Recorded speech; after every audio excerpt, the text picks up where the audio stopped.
ओम नमो भगवते वासुदेवाय।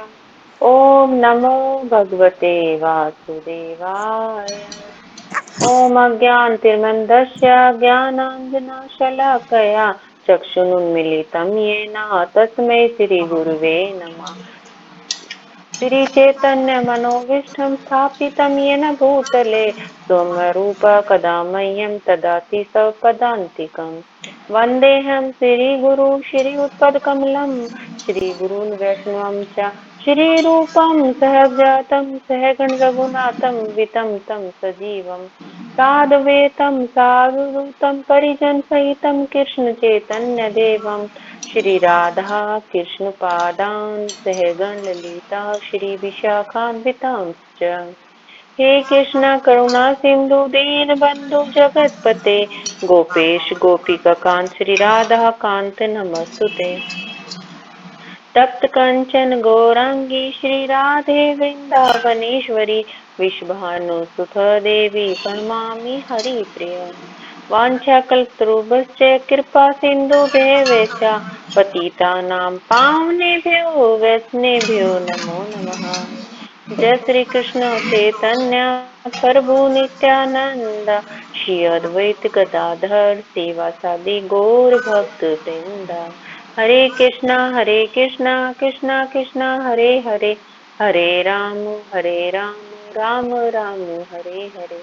नमो विष्णुपदाय कृष्णपृष्ठाय भूतले श्रीमते भक्ति वेदांत स्वामिनीति नामिने। नमस्ते सरस्वती देवे गौरवाणी प्रचारिणे निर्विशेष शून्यवादी पाश्चात्य देशतारिणे। जय श्री प्रभुपाद की जय।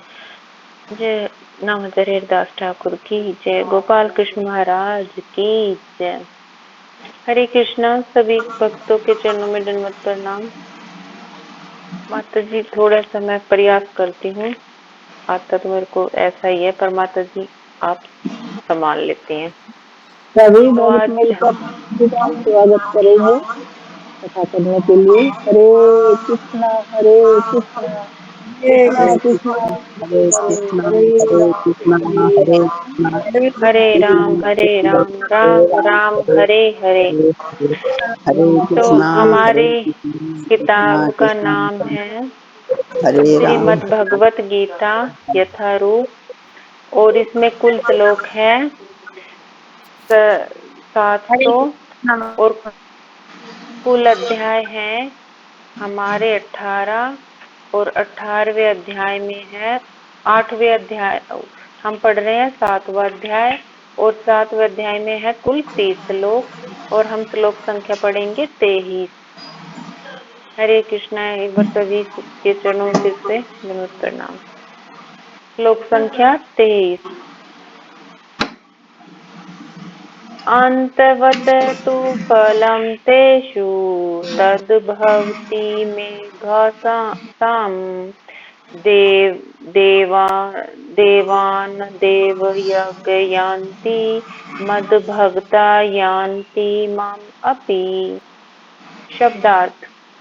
अंतवर्ते नाशवान तू लेकिन फलम फल तेषाम उनका तत् वह भवती होता है अल्प मेघासम अल्पज्ञों का देवान देवताओं के पास देव यज्ञ देवताओं को पूजने वाले यान्ति जाते हैं मत मेरे भक्ता भक्तगण यान्ति जाते हैं मम मेरे पास अपि भी।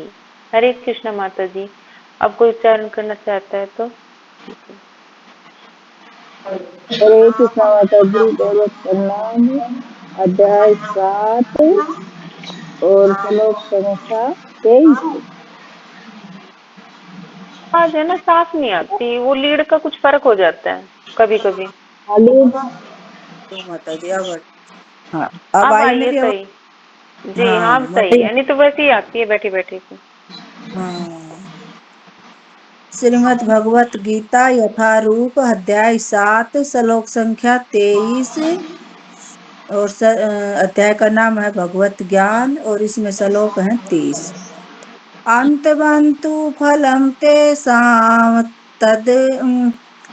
तेषां तत् भवति अल्पमेधसां देवानन्ददेव यज्ञो यान्ति मद्भक्ता यान्ति ममापि। हरे कृष्ण माता जी, दंडवत प्रणाम सभी भक्तों को। हरे कृष्ण माता जी, प्रणाम सभी भक्तों को दंडवत प्रणाम। श्रीमद् भगवद गीता यथारूप अध्याय 7 श्लोक संख्या 23 और अध्याय का नाम है भगवत ज्ञान। अंतवक्तु फलं तेषां भक्तवत्या लपमेधसां देवान्य देवयजो यान्ति मद्भक्ता यान्ति मामपि। हरे कृष्ण माता जी। हरे कृष्ण माता जी, दंडवत प्रणाम। श्रीमद् भगवत गीता अध्याय 7 श्लोक संख्या 23। अन्तवर्तु फलं तेषु तत्रत्ते लिप्तमेतासं देवानन्देवैर्यो यान्ति मर्दता यान्ति मामापि। हरे कृष्णा माता जी।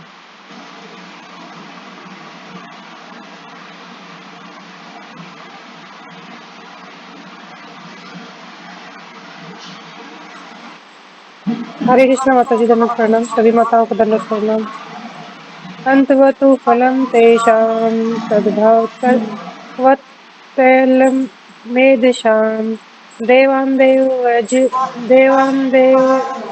यजो यान्ति मद्भक्ता यान्ति मामपि। हरे कृष्ण माता जी, दंडवत प्रणाम।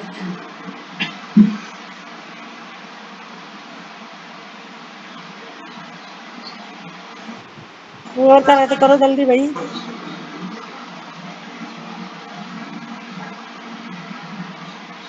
हो गया? ठीक है। हरे कृष्णा। ओए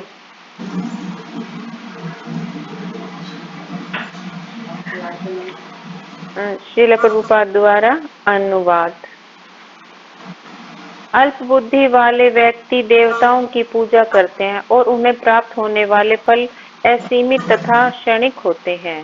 देवताओं की पूजा करने वाले देवलोक को जाते हैं, किंतु मेरे भक्त अंततः मेरे परम धाम को जाते हैं। तो जो हमने पीछे से 2-3 श्लोक पढ़े हैं, जो हम पढ़ ही रहे हैं अभी 2-3 दिन से, ये 20वां, 21वां, 22वां और 23वां, इसमें भगवान ने यही बताया तक 22 तक कि इसमें जैसे 22 में बताया कि जो ऐसी श्रद्धा से समृद्ध वह देवता विशेष की पूजा करने का यत्न करता है और अपनी इच्छा की पूर्ति करता है, किंतु वास्तविक तो यह है कि ये सारे लाभ केवल मेरे द्वारा ही प्रदत्त हैं। भगवान ये कह रहे हैं कि जो देवताओं की पूजा करते हैं और जो उनको वो जो लाभ प्राप्त होता है, जो उनको वो फल प्राप्त होता है, वो भी सब मेरे से ही आते हैं। लेकिन जो कम बुद्धि वाले होते हैं वो उसको समझ नहीं पाते। अब 23वें श्लोक में भी भगवान ने यही बताया है। इसमें थोड़ा सा चेंज हो गया है कि ये है कि इसमें देवी देवताओं की भक्ति का ये कौन सा था इसमें। हाँ, इसमें भी यही बताया कि देवताओं की और देव की पूजा करने से जो अल्प बुद्धि वाले होते हैं वो इनकी पूजा करेंगे तो वो इनके धाम ही जाएंगे। और जो ये फल देते हैं ना ये देवी देवता, उनका है ना थोड़ा क्षणिक, यानी कि थोड़ी उसमें होता है और सीमित होता है, इनकी मात्रा सीमित होती है। जैसे कोई भी चीजें हैं, प्रभु जी ने तो बंगले का बताया था कि हम मांगते हैं कि बंगला दे दो, तो ये बंगला तो वो दे देते हैं, लेकिन उसमें कितनी सारी समस्याएं होती है जो वो मनुष्य को इनको झेलनी पड़ती है, जो कम बुद्धि वाले होते हैं। और ये सीमित होते हैं, वो कुछ क्षण बाद खत्म भी हो जाते हैं, ये स्थायी रूप से नहीं रहते। और देवताओं की पूजा करने वाले देवलोक में जाते हैं और जो भगवान कृष्ण का पूजा करते हैं वो उनके धाम में जाते हैं। इसमें यही बताया गया है। श्रील प्रभुपाद द्वारा तात्पर्य। श्रील प्रभुपाद की जय। भगवत गीता के कुछ भाष्यकार कहते हैं कि देवता की पूजा करने वाला व्यक्ति परमेश्वर के पास पहुंच सकता है, किंतु यहाँ पर यह स्पष्ट कहा गया है कि देवताओं के उपासक भिन्न लोक को जाते हैं जहाँ विभिन्न देवता स्थित हैं। ठीक उसी प्रकार जिस तरह सूर्य की उपासना करने वाला सूर्य को या चंद्रमा का उपासक चंद्रमा को प्राप्त होता है। तो शिला मतलब गीता के मतलब यही बताया गया है इसमें कि जो देवता की पूजा करता है वो तो देवलोक में जाएगा, परमेश्वर के पास वो नहीं, वो अगर भगवान कृष्ण की पूजा करेगा तो भगवान कृष्ण के पास ही जाएगा, इसमें यही बताया गया है। और जो देवता के उपासक है वे जैसे हम भगवान शिव की पूजा करेंगे, उसकी गणेश की, शेरावाली की, हम तो उसके लोक में ही जाएंगे और अलग अलग लोक में।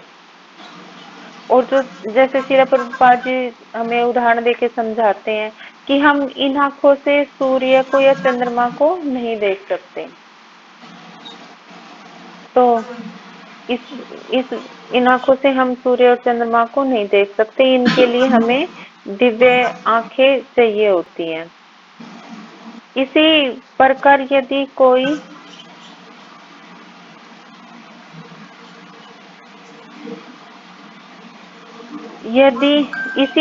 यदि कोई इंद्र जैसे देवता की पूजा करना चाहता है तो उसे पूजे जाने वाले उसी देवता का लोक प्राप्त होता है।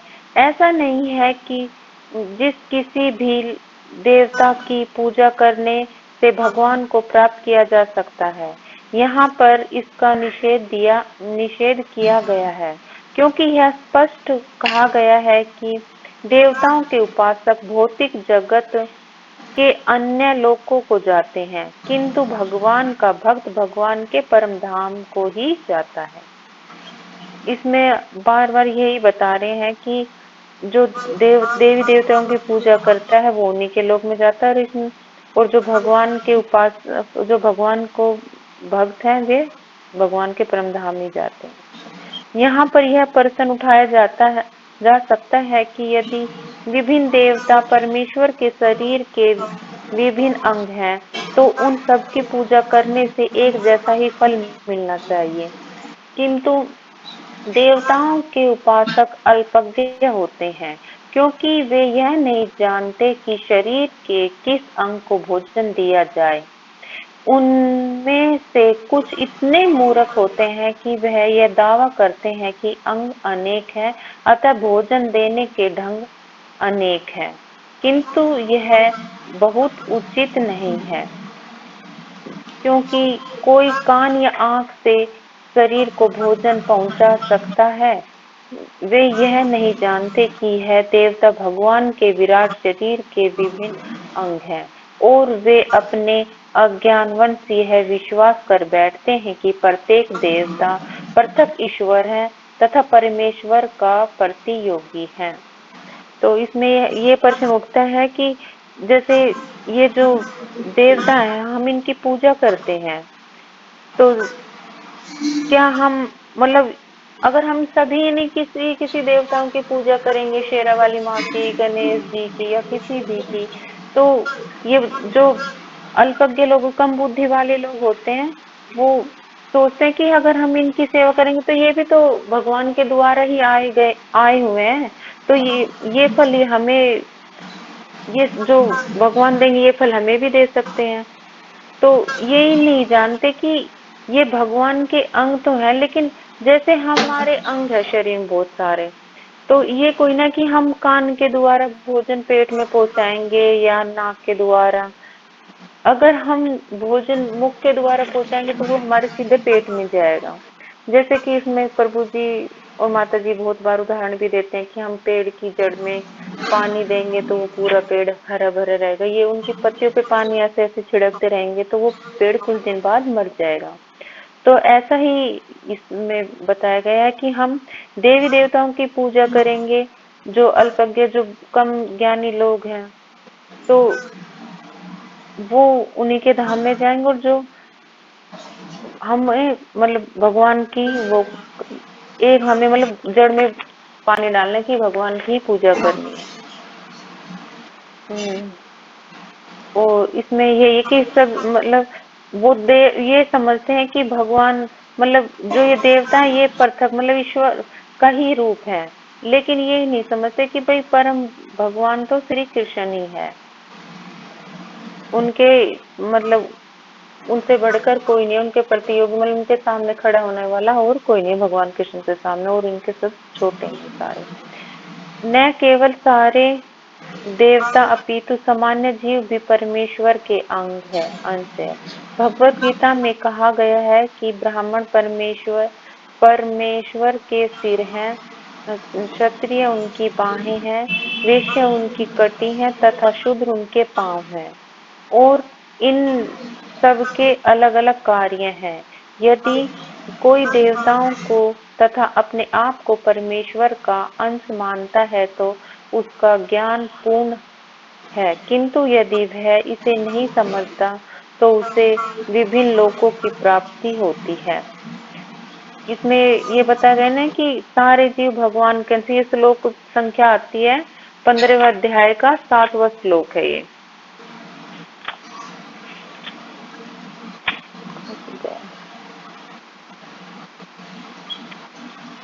15वां अध्याय का 7वां श्लोक है ना।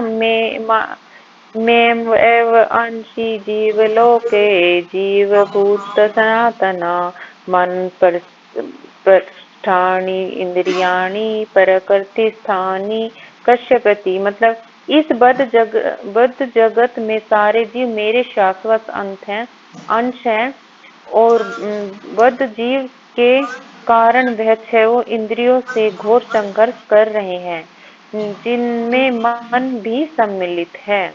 जो इसमें ऊपर पैराग्राफ में बताया ना कि ये भगवान के ही अंश है, ये देवी देवता सारे देवी देवता कि ये सब भगवान के ही यहाँ से निकले हुए। जैसे इसमें भी बताया कि क्षत्रिय ये हैं, बाएं हैं, और ये वैश्य ये हैं।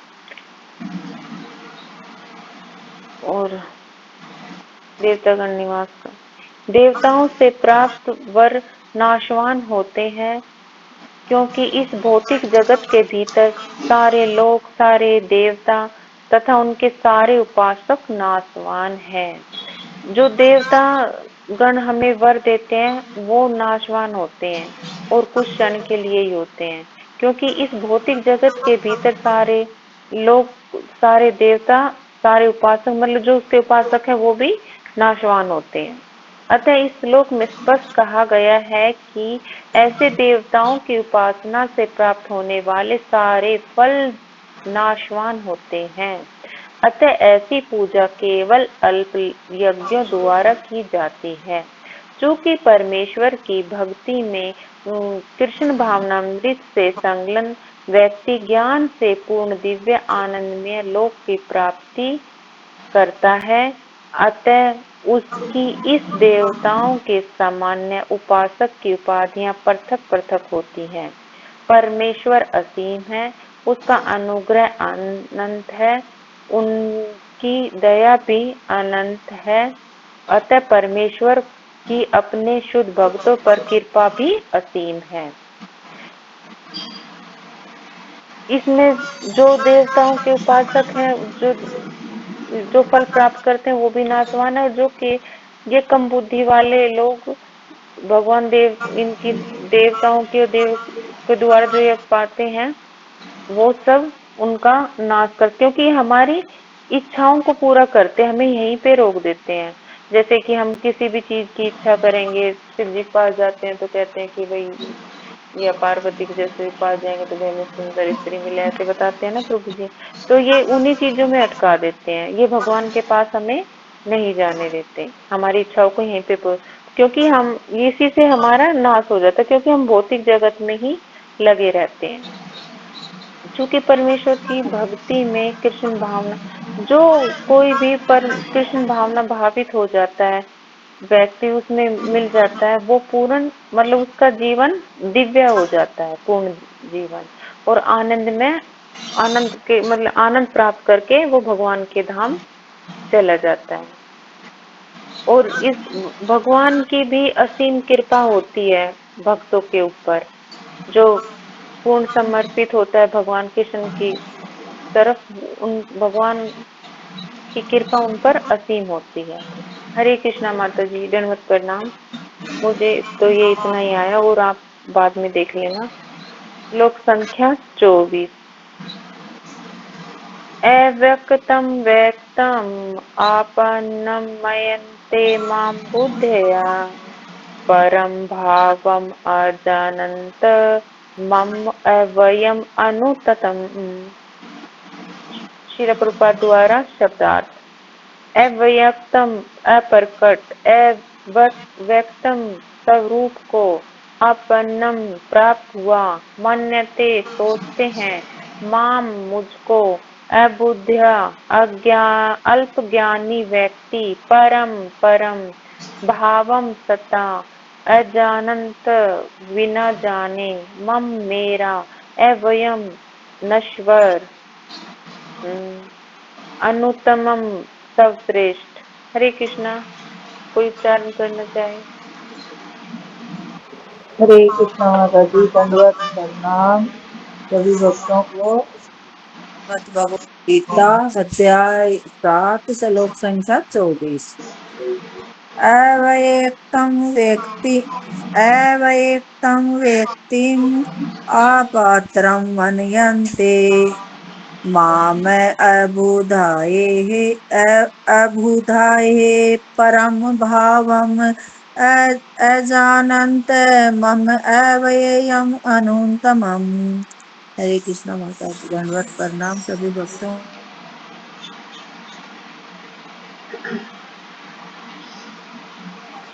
हरे कृष्णा माता जी, दंडवत प्रणाम सभी भक्तों को, दंडवत प्रणाम। श्रीमद् भगवद गीता 18 अध्याय 7 श्लोक संख्या 24। अव्यक्तं व्यक्तिम् आपनं मयन्ते माम् अबुद्धये परं भावम् आजयन्तं मम अव्ययम् अनुत्तमम्। हरे कृष्ण माता जी, दंडवत प्रणाम।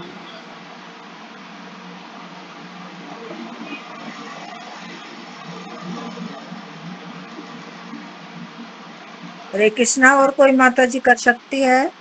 सुशीला माता जी, कविता माता जी, गगन माता जी। चलो हरे माता जी, कृष्ण ठीक माता है। जी, सादर प्रणाम। श्लोक संख्या 24।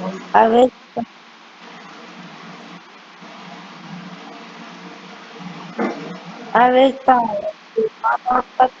कर्मनिता मां बुद्धिया परंपरा भाव में जान तो मैं मावये में मनुष्य में ये। हरे कृष्णा माता जी।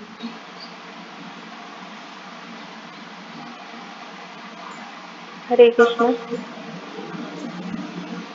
शिला प्रभुपाद द्वारा अनुवाद। शिला प्रभुपाद की जय। बुद्धिहीन मनुष्य मुझको ठीक से न जानने के कारण सोचते हैं कि मैं भगवान कृष्ण पहले निराकार था और अब मैंने इस स्वरूप को धारण किया है। वे अपने अल्प ज्ञान के कारण मेरी अविनाशी तथा सर्वोच्च प्रकृति को नहीं जान पाते। अभी हमने 2-3 श्लोकों में तो देवी और देवताओं के बारे में ही बता रहे थे भगवान जी, कि भाई जो अल्प ज्ञानी है वो इसी में अटके रहते हैं और जो ज्ञानी है वो मेरे पास आ जाते हैं, मेरे धाम को। अब इसमें थोड़ा सा चेंज आया है। यहाँ पे भगवान जी बोल रहे हैं कि जो निराकारी है, वो तो बिल्कुल भी नहीं मानते कि भगवान का कोई रूप है। मानते भी और नहीं भी मानते, बस थोड़ा सा मतलब कहते हैं कि ब्रह्मा तक ही जाके, और भगवान को कोई रूप नहीं है, वो तो निराकार है। अब इसमें भगवान बता रहे हैं कि ये हमारे यहाँ से शुरू हो कि भगवान मूल रूप में निराकार है या साकार, की भगवान साकार है कि निराकार है। भगवान, जो भक्त होते हैं वो तो जानते हैं कि भगवान का है रूप साकार है, पर लेकिन जो निराकारवादी होते हैं वो नहीं मानते इस बात को। शिला प्रभुपाद की जय। शिला प्रभुपाद जी के द्वारा तात्पर्य। देवताओं के उपासक को ज्ञान कहा जा चुका है और इस अल्पज्ञ देवताओं के उपासक को अल्पज्ञ कहा जा चुका है और इस श्लोक में निर्विशेषवादियों को भी अल्पज्ञ कहा गया है। भगवान कृष्ण अपने साकार रूप में यहाँ पर अर्जुन से बातें कर रहे हैं, किंतु तब भी निर्विशेषवादी अपने अज्ञान के कारण तर्क कर रहे हैं। इसमें भगवान पहले बता दिए कि भाई देवताओं के जो उपासक है वो तो है कम ज्ञानी, कम बुद्धि है, और इसमें भगवान श्री कृष्ण से बातें कर रहे हैं कि भाई मेरा है साकार रूप है, लेकिन फिर भी निर्विशेषवादी इस बात को मान नहीं रहे, वाद विवाद कर रहे हैं, तर्क कर रहे हैं। तो कि परमेश्वर का अनंत कोई रूप नहीं होता, वो उनसे बता दो ना, वो फिर भी विश्वास नहीं करते कि भगवान का रूप है। जैसे हम उनसे बताएंगे कि भगवान इतने सुंदर हैं, ऐसे हैं, तो वो फिर भी विश्वास नहीं करेंगे। ओ श्री रामानुचार्य की परंपरा के महान भगवत भक्त यमुनाचार्य ने इस संबंध में दो अत्यंत उपयुक्त श्लोक कहे हैं। स्तोत्ररत्न 12।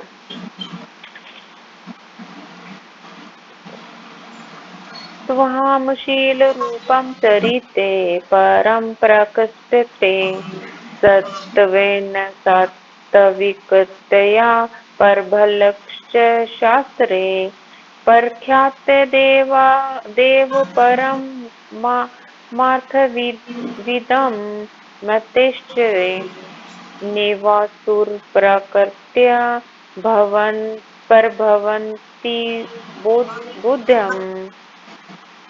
हे प्रभु, व्यासदेव तथा नारद जैसे भक्त आपको भगवान रूप में जानते हैं।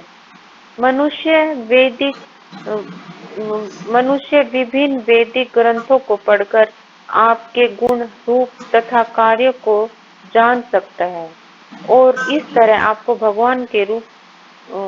भगवान के रूप में समझ सकता है। किंतु जो लोग रजो तमो के वश में हैं, ऐसे असुर तथा भक्तगण आपको नहीं समझ पाते। ऐसे अभक्त वेदांत, उपनिषद तथा वैदिक ग्रंथों की व्याख्या करने में इतने निपुण क्यों ना हो, वे भगवान को नहीं समझ पाते।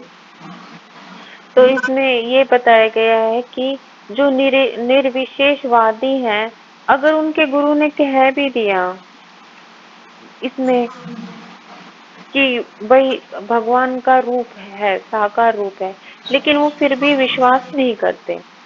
और जैसे कि हम तो इसमें व्यासदेव तथा नारद जैसे भक्तों को भगवान का रूप में जानते हैं, तो हम तो विश्वास कर लेंगे, पर निर्विशेषवादी इस बात पे विश्वास नहीं करते। मनुष्य जैसे ग्रंथ पढ़ते हैं, वैदिक ग्रंथों को पढ़कर उनके गुणों को, उनके बारे में जान सकते हैं, जो हमारे आचार्य ने लिखे हैं।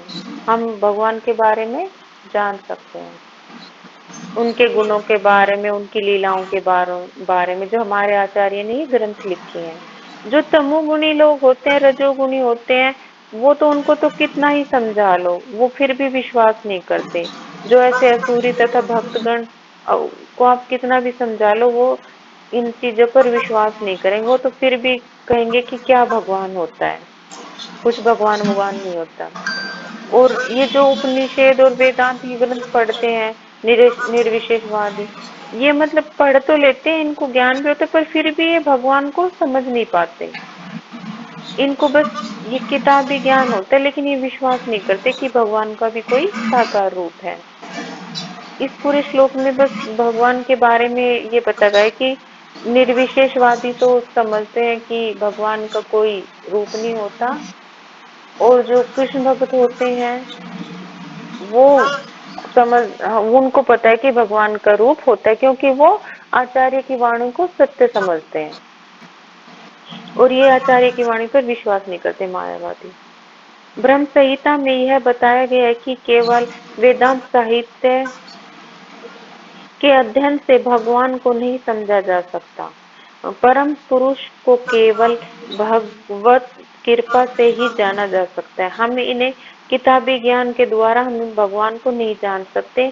हम जो परम पुरुष भगवान को केवल भगवत कृपा से, जैसे हम भगवान के भक्त जैसे शीला प्रभुपाद हैं, गोपाल कृष्ण महाराज हैं, और जैसे हमारे अभी सच्चीपति प्रभु जी हैं, हम इनके द्वारा सुनते हैं, कथाएं सुनते हैं आदि लीला माता जी द्वारा, आदि स्वरूप माता जी द्वारा, तो हमें विश्वास हो जाता है। हम मानते हैं कि भगवान है, क्योंकि हम विश्वास करते हैं और इन्हीं की कृपा से हम भगवान को जान सकते हैं, अपनी गुरु आचार्य की कृपा से। अतः इस श्लोक में स्पष्ट रूप से कहा गया है कि न केवल देवताओं के उपासक अल्पज्ञ होते हैं, अपितु वे भक्त भी जो कृष्ण भावना अमृत से रहित रहते हैं। जो देवताओं के उपासक है वो तो अल्पज्ञ है, और जो भगवान मतलब कृष्ण भावना भावित नहीं होते वो भी अभक्त है, मतलब वो भी अज्ञानी है। जो वेदांत तथा वैदिक साहित्य के अध्ययन में लगे रहते हैं अल्पज्ञ, और उनके लिए ईश्वर के साकार रूप को समझ पाना संभव नहीं है। जो लोग परम सत्य को निर्विशेष करके मानते हैं वे अबुद्धे बताए गए हैं, जिसका अर्थ है वे लोग जो परम सत्य के परम स्वरूप को नहीं समझते। श्रीमद् भगवत गीता में बताया गया है कि निर्विशेष ब्रह्म से ही परम अनुभूति आरंभ होती है, जो ऊपर उठती है और अंतर्यामी परमात्मा तक जाती है। किंतु परम सत्य की अंतिम अवस्था तो भगवान है।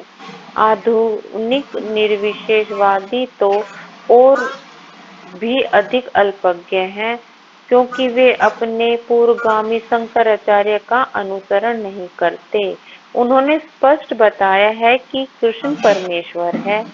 अतः निर्विशेषवादी परम सत्य को न जानने के कारण सोचते हैं कि कृष्ण देव की तथा वसुदेव के पुत्र हैं, या कि राजकुमार, या कि शक्तिमान जीव आत्मा।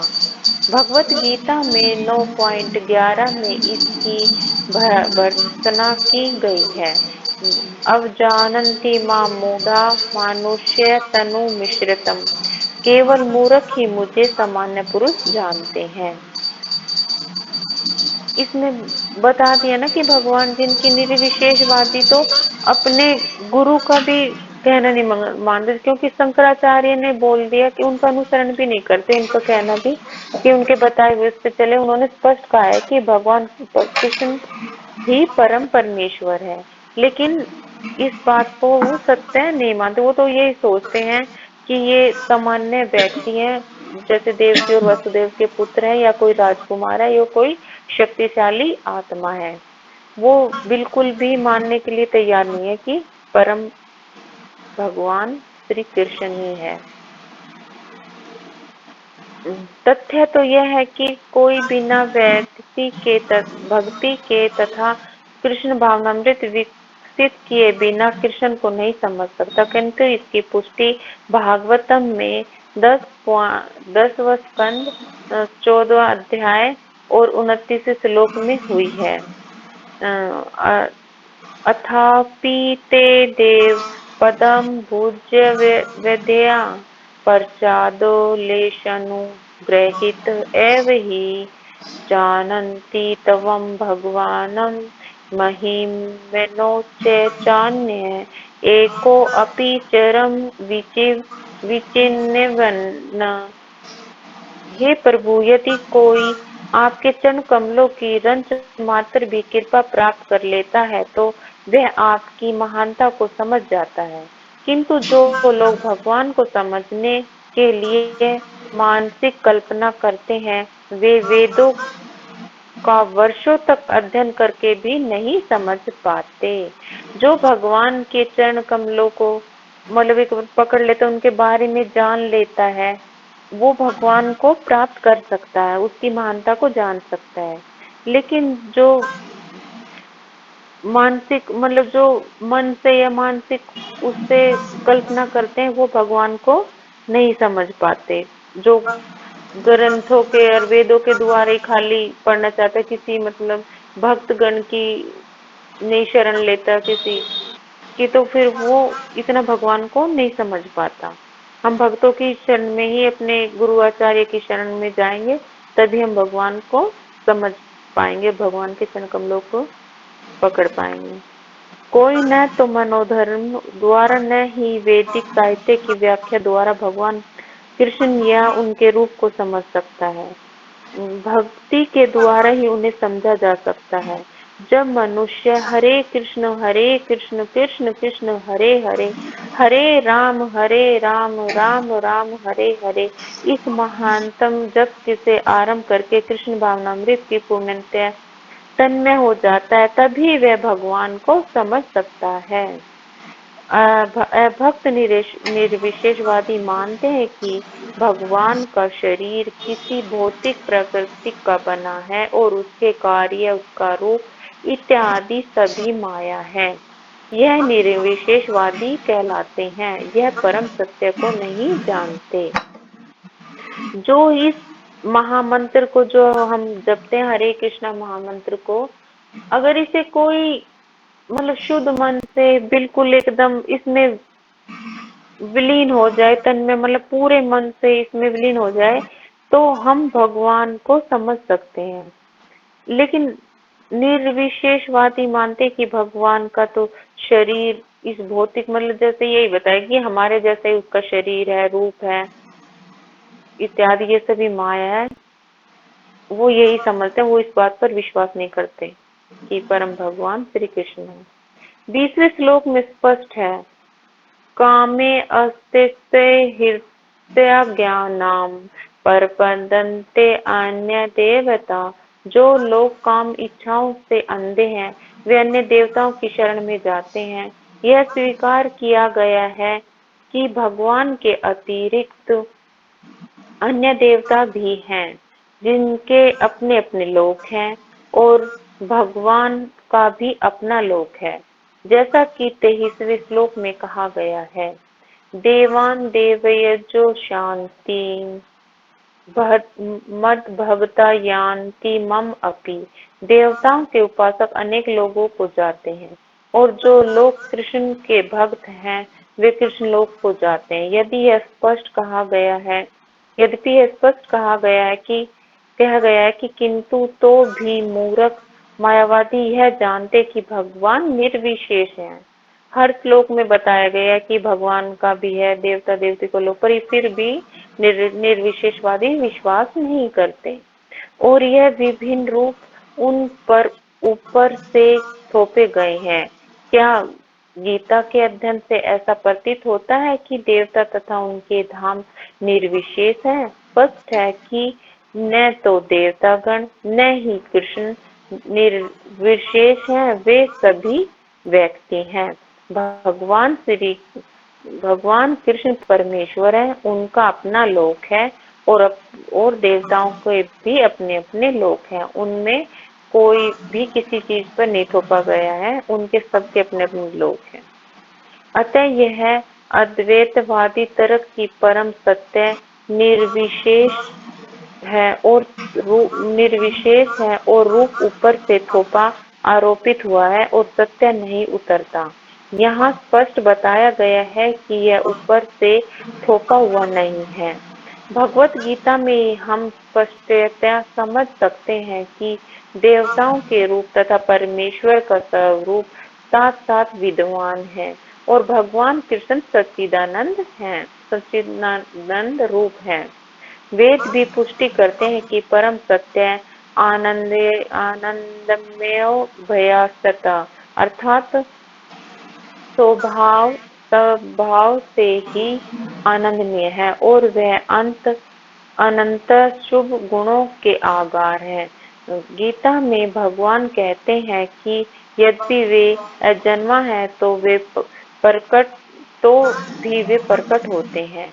भगवत गीता में से यह हम सारे तथ्य को जान सकते हैं।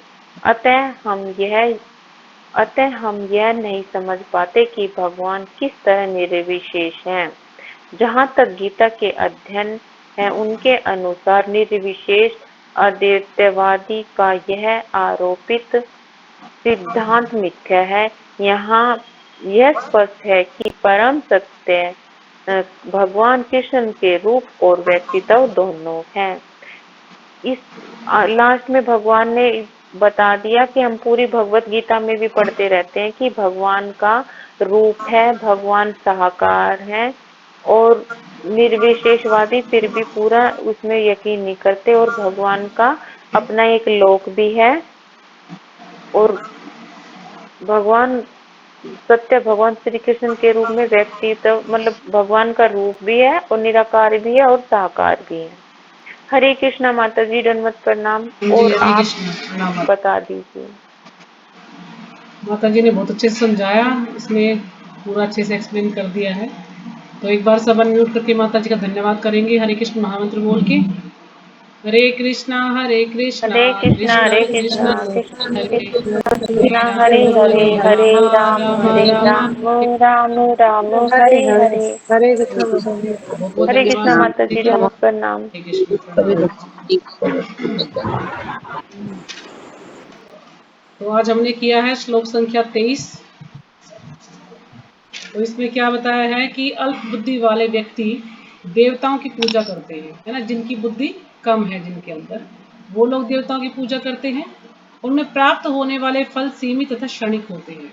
जो भी उनसे कुछ फल प्राप्त होंगे, उनकी जो भी उनकी इच्छाएं होती हैं, जिस इच्छा के लिए वो करते हैं उनकी पूजा, वो क्षणिक है, थोड़े समय के लिए है, फिर से वो समाप्त हो जाएंगी। देवताओं की पूजा करने वाले देवलोक को जाते हैं, किंतु मेरे भक्त अंतर मेरे परम धाम को प्राप्त होते हैं। तो भगवान कहते हैं कि जो देवताओं की पूजा करेगा वो देवलोक को जाएगा, लेकिन जो मेरी पूजा करेगा मेरे धाम जाएगा। और आगे हम श्लोक पढ़ेंगे इसमें कई कि जो देवताओं की पूजा करेंगे देवलोक जाएंगे, और पितरों की पूजा करेंगे पितरलोक जाएंगे, और जो भूतों की पूजा करेंगे वो भूतों के लोक में जाएंगे, और जो भगवान की पूजा करेंगे भगवान के लोक में जाएंगे। इस प्रकार से जो जिस देवता की पूजा करेगा उसको उसी के लोक में भेज दिया जाता है। तो इसलिए हमें भगवान की भक्ति करनी है, ना कि हमें देवताओं की। लेकिन हमें देवताओं का आदर करना है।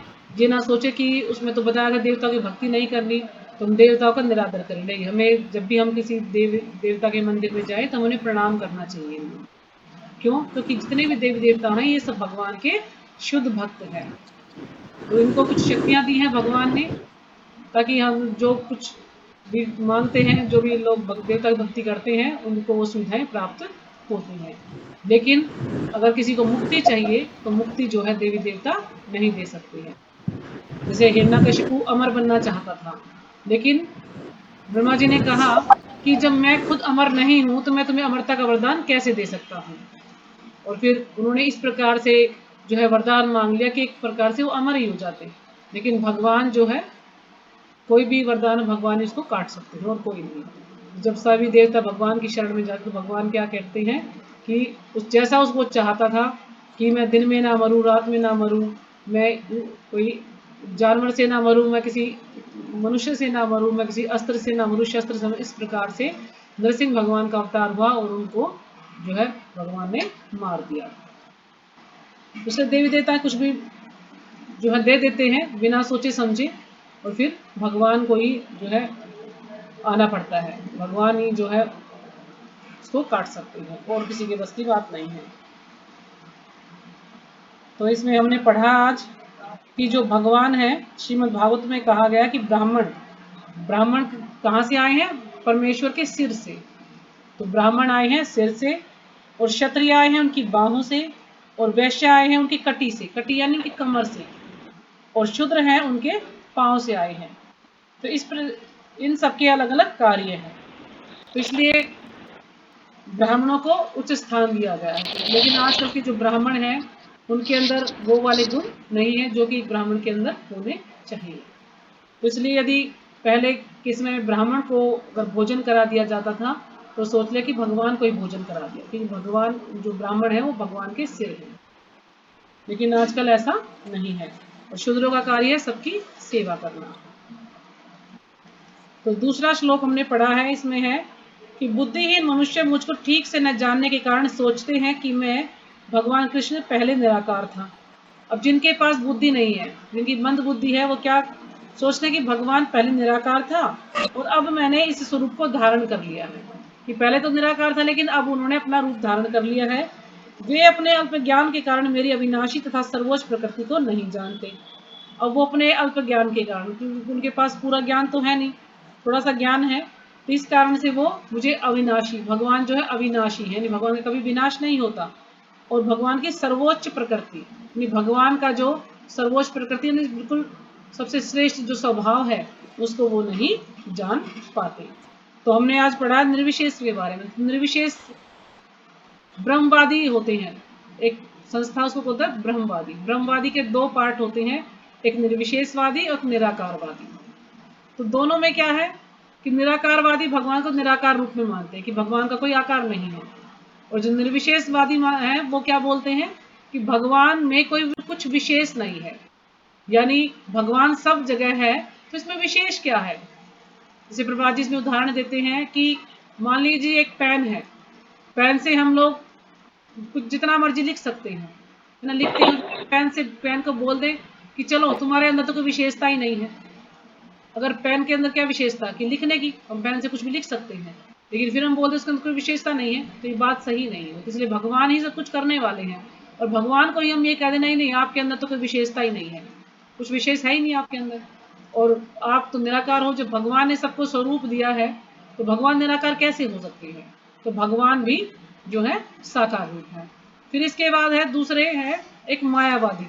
तो मायावादी जैसे कि हम इसको समझ सकते हैं, मान लीजिए कोई आदिवासी है, तो आदिवासी एक ने मान लीजिए सफ़ेद कलर किया अपने ऊपर, ठीक है, तो वो उसने कुछ ऐसे पत्ते के से अपने आप को जो है ढक लिया है। तो इस प्रकार से हम सोचे कि आदिवासी, दूसरे आदिवासी ने मान लीजिए अपने ऊपर काला रंग कर लिया है तो दोनों आदिवासी ही ना, तो दोनों की सोच एक जैसी है। तो निर्विशेषवादी, निराकारवादी और ये मायावादी, तीनों की एक जैसी ही सोच है, थोड़ा थोड़ा सा डिफरेंस है। बस जो मायावादी है वो भगवान में विलीन होना चाहते हैं, वो अपने आप को क्या सोचते हैं कि हम तो भगवान हैं, वो भगवान को नहीं मानते, कहते हैं हम खुद ही भगवान हैं। तो मायावादी क्या बोलते हैं कि मायावादी बोलते हैं कि भगवान ने मनुष्य शरीर धारण कर लिया है ना, मनुष्य शरीर धारण कर लिया है, लेकिन प्रकृति और माया, मनुष्य शरीर धारण करने के कारण प्रकृति का और माया का प्रभाव उन पर पड़ रहा है। वो ये सोचते हैं कि मनुष्य शरीर में ना, तो इसलिए उन पर जो है प्रकृति का और माया का प्रभाव है उन पर, लेकिन ये नहीं जानते कि भगवान पर किसी चीज का कोई प्रभाव नहीं होता। भगवान इन तीनों गुणों से परे होते हैं, अलग होते हैं, और जो प्रकृति है वो भगवान की अध्यक्षता में ही कार्य करती है, भगवान ही उसको आदेश देते हैं तभी वो कार्य करती है, अपने आप को कुछ भी कार्य नहीं कर सकती है, लेकिन वो ऐसा नहीं सोचते हैं। तो इसलिए जो निर्विशेषवादी है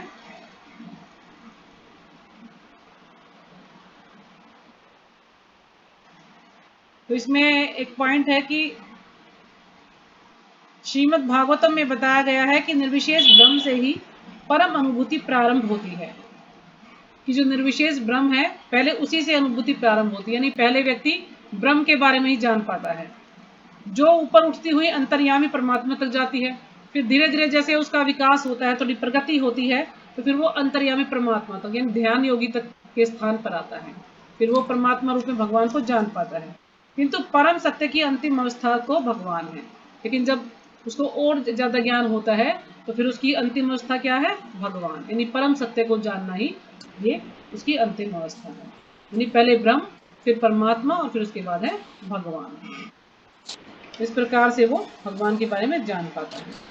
क्यों? क्योंकि जो निर्विशेषवादी हैं वो कुछ जान ही नहीं पाते, वो सोचते हैं कि परम सत्य को न जानने के कारण सोचते हैं कि कृष्ण देवकी वसुदेव के पुत्र हैं, मतलब सोचते हैं भाई कृष्ण जो उनके पुत्र हैं, या कृष्ण राजकुमार हैं, या कृष्ण जीव जो है शक्तिमान जीवात्मा है, यानी वो कुछ भी नहीं सोच पाते, वो क्लियर कुछ भी नहीं कर पाते कि भगवान भगवान है। नहीं, वो सिर्फ अपने जो है जो उनका शुष्क ज्ञान है, इसलिए इनको ज्ञानवादी भी कहा गया है, ज्ञान योगी। क्यों? क्योंकि इनका ज्ञान सूखा सूखा ज्ञान है इनका, ये भगवान के बारे में जानना नहीं चाहते, बस ऊपरी ऊपरी ज्ञान है इनको। हाँ भगवान है, ब्रह्म रूप में है, ये है वो है, उसके बारे में बिल्कुल ये नहीं जानती आखिर भगवान है क्या, भगवान कौन है। और भगवान को इसमें बताया है प्रभुपाद जी ने कि भगवान को हम सिर्फ भगवान की भक्ति के द्वारा ही भगवान को जान सकते हैं, या भगवान की कृपा के द्वारा ही भगवान को जान सकते हैं, वैसे हम अपने मन घड़ंत तरीकों से भगवान को नहीं जान सकते।